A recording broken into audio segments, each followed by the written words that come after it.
So welcome everybody to Unlocking the Potential of Crypto Securities. This year and also last year, we have seen a lot of turmoil in the capital markets for digital assets. But from my point of view, really, that does not mean that the topic isn't staying and also provides sustainable benefits.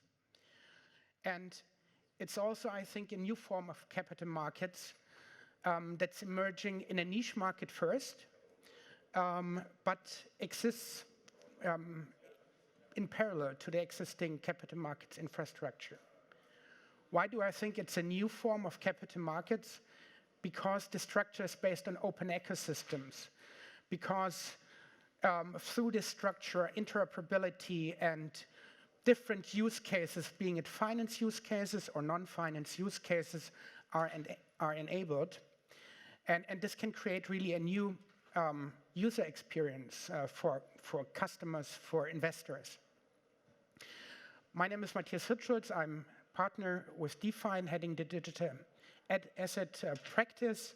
Been in the space since 2016 and working on the topic since then full-time. Let's see if that works.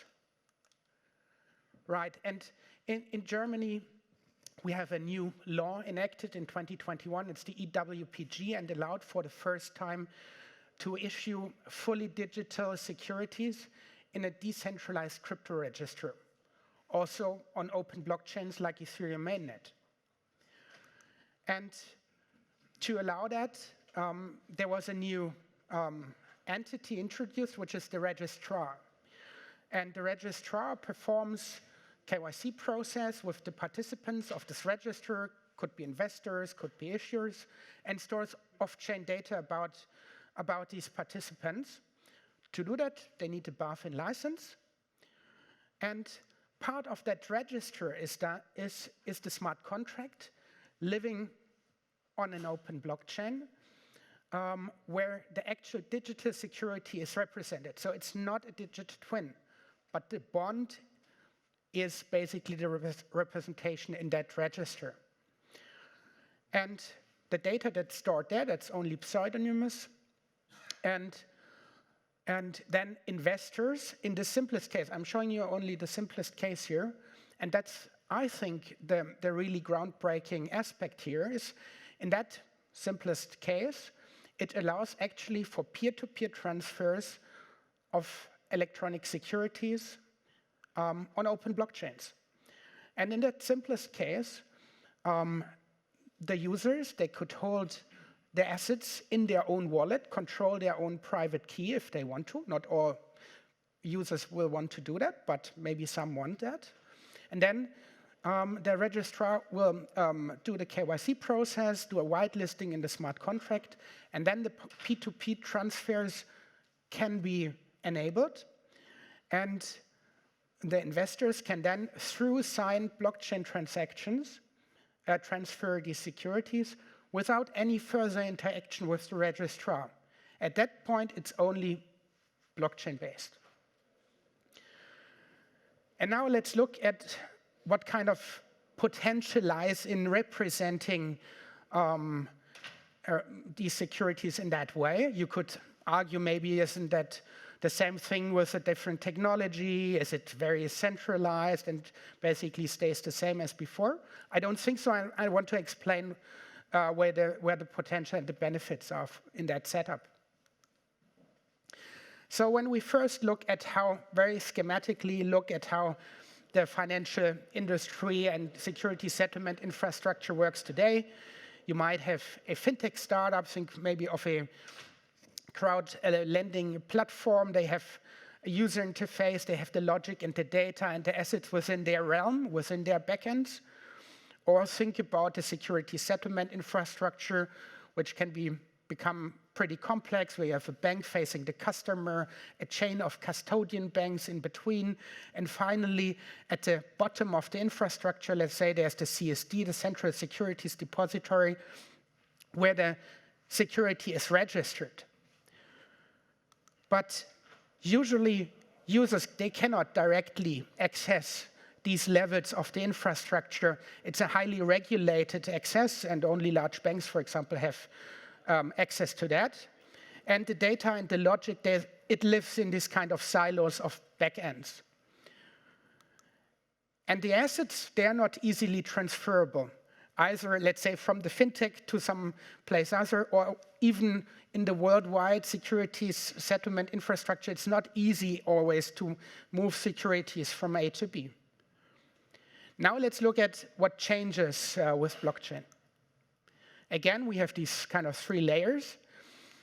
And at the bottom of the layer, you have now different kinds of assets. You have crypto assets, you have NFTs, utility tokens, but also financial assets, shares or bonds or machines or other real assets. And they are represented mostly as smart contracts. And these smart contracts represent the data and also the business logic around these assets. So the first really interesting aspect here is all these different kinds of assets, they live on the same infrastructure. That wouldn't be possible in this infrastructure before, where only the securities live. And the second aspect here is it's immediately available worldwide, at least technically available.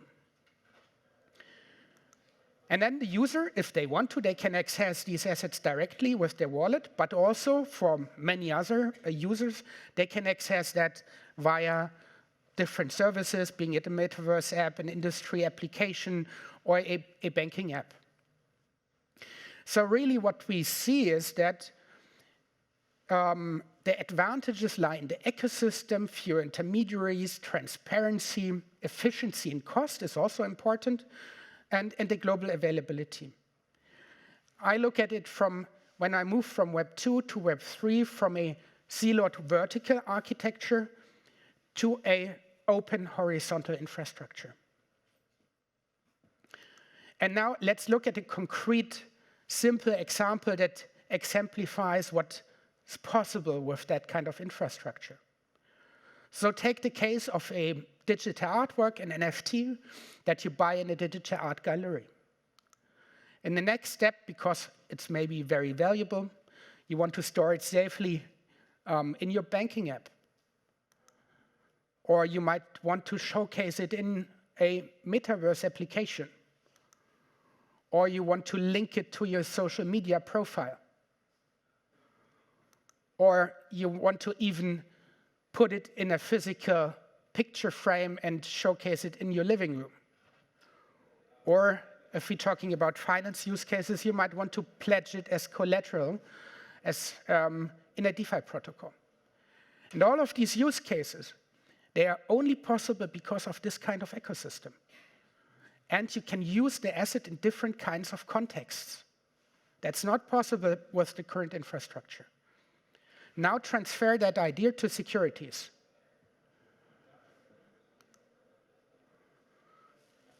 I call it base value. Here you have, let's say, the regular base value of a bond or a share, but then for the users there will be additional utility on top of that.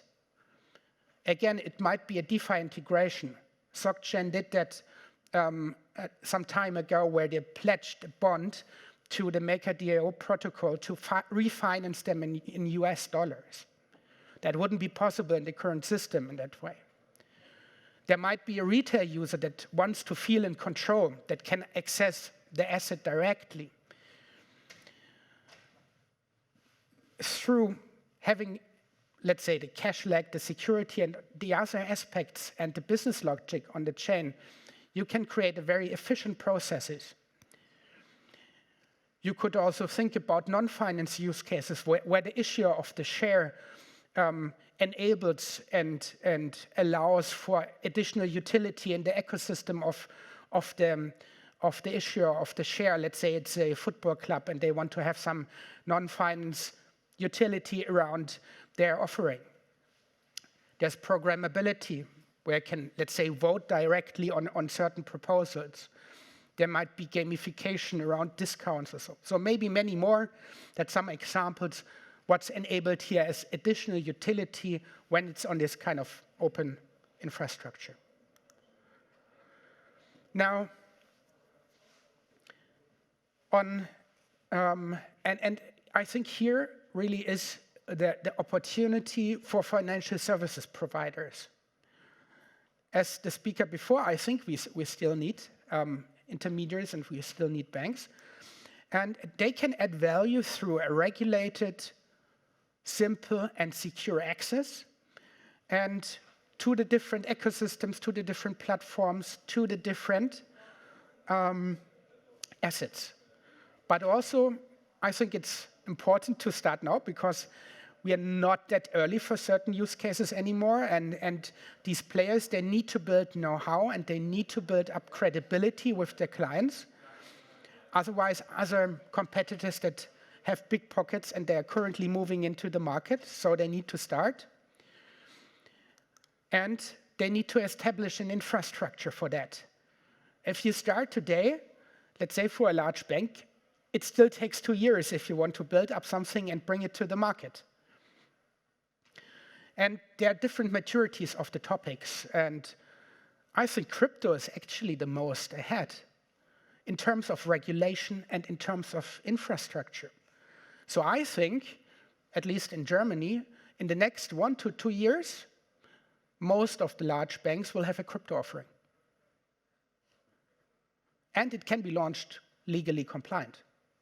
And we're working with many of these banks to bring that to life, but they're working in the background and it takes quite some time to get it integrated and built up.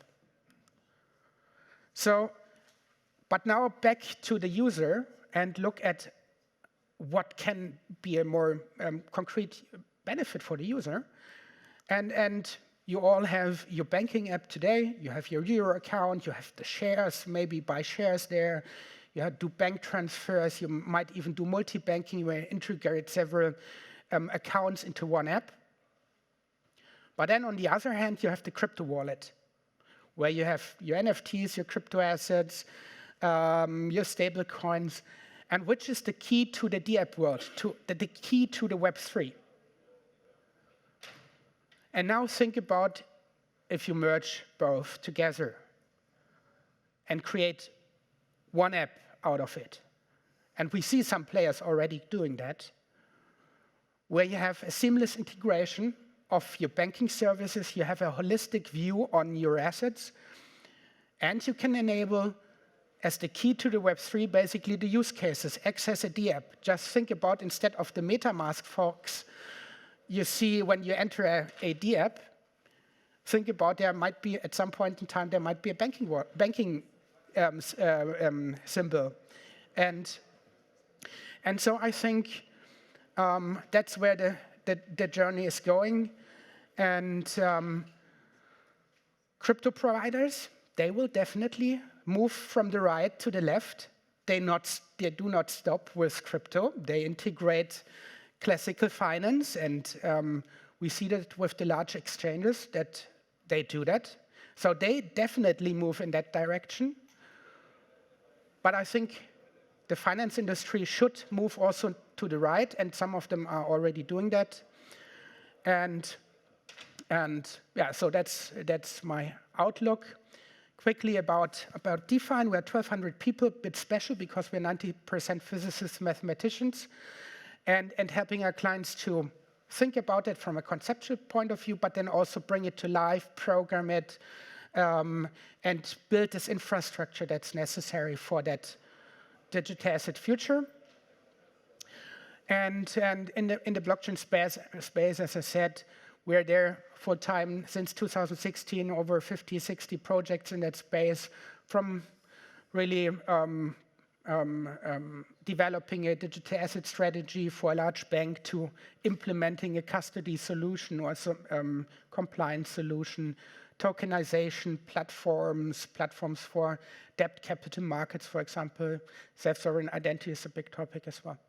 So with that, if you're interested in discussing these topics with us, you can find us at our booth just around the corner.